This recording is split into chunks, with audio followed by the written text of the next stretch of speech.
பிரியமானவர்களே, ஆண்டவரும் அருமை ரட்சகரமாக இருக்கிற இயேசு கிறிஸ்துவின் இனிய நாமத்தினாலே மற்றொரு நல்ல காலைப்பொழுதிலே உங்களை சந்திப்பதிலே நான் அதிகமாக மகிழ்ச்சி அடைகிறேன். இந்த நாள் முழுவதுமாக நீங்கள் செய்கிற எல்லா காரியத்திலேயும் கர்த்தருடைய கரம் உங்களோடு கூட இருந்து உங்களை ஆசீர்வதிப்பதாக.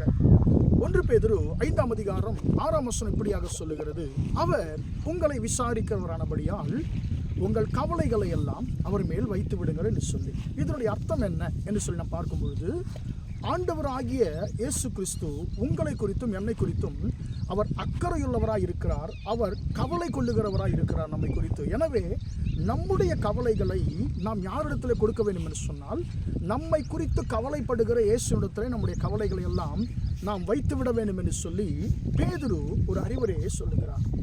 அன்பான தேவனுடைய பிள்ளைகளே, இந்த உலகத்திலே ஒரு மனுஷனை குறித்து கவலைப்படுகிற ஒரு தேவன், அன்பான தேவனுடைய பிள்ளைகளே, ஆண்டவராகிய இயேசு கிறிஸ்து தான்.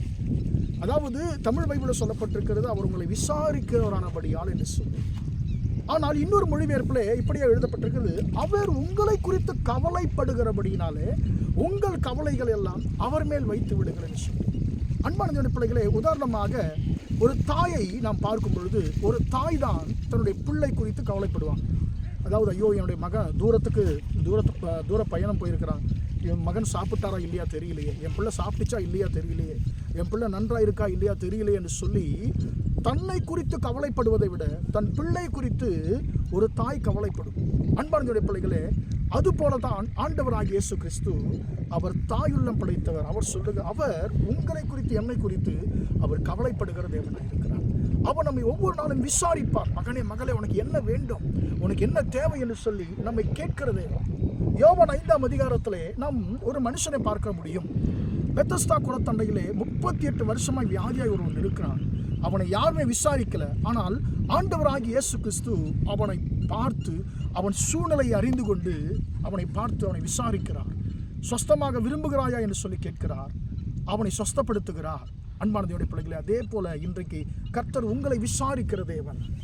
மகனே, மகளே, உன் தேவை என்ன, உனக்கு என்ன வேண்டும் என்று சொல்லி நம்மை விசாரிக்கிற தேவன், நம்முடைய தேவைகளை கொடுக்கிற தேவன். எனவே எனக்கு அன்பான தேவனுடைய பிள்ளைகளே, நம்மை குறித்து கவலைப்படாத மனுஷரிடத்திலே நம்முடைய தேவைகளை சொல்வதை காட்டிலும் நம்மை குறித்து கவலைப்படுகிற கர்த்தரிடத்திலே நம்முடைய தேவைகளை நாம் சொல்லுவோமாக. ஜெபிப்போமா. இரக்கமுள்ள தகப்பனே, உம்மை நன்றியோடு துதிக்கிறோம், ஸ்தோத்திரிக்கிறோம் ஐயா. இம்மட்டுமாக ஆண்டவரே, இந்த வார்த்தைகளை கேட்டு உங்களுடைய பிள்ளைகளை நீங்கள் ஆசீர்வதிங்க ஆண்டவரே. அவர் உங்களை விசாரிக்கிறவரானபடியால் உங்கள் கவலைகளை எல்லாம் அவர் மேல் வைத்து விடுகின்ற வார்த்தையின்படி ஆண்டவரே, உடைய பிள்ளைகள் ஆண்டவர் எதை குறித்தெல்லாம் கவலைப்படுகிறார்களோ அவருடைய கவலைகளை அறிந்த தேவன் ஆண்டவரே, இந்த ஆண்டவரே காலை வேளையில் ஆண்டவரே, எங்கள் கவலைகளை எல்லாம் ஆண்டவரே உடைய பாதத்தில் நாங்கள் கொடுத்து விடுகிறோம். உடைய பிள்ளைகளுடைய எல்லா விதமான கவலைகளையும் மாற்றி உடைய பிள்ளைகளை ஆசீர்வதிக்கும்படியாக ஜெபிக்கிறேன். இந்த நாள் முழுவதுமாய் உடைய பிள்ளைகளோடு கூட இருந்து ஆண்டவரே நீ நடத்தும்படியாய் இயேசு நாமத்தில் ஜெபிக்கிறேன் பிதாவே. ஆமென்.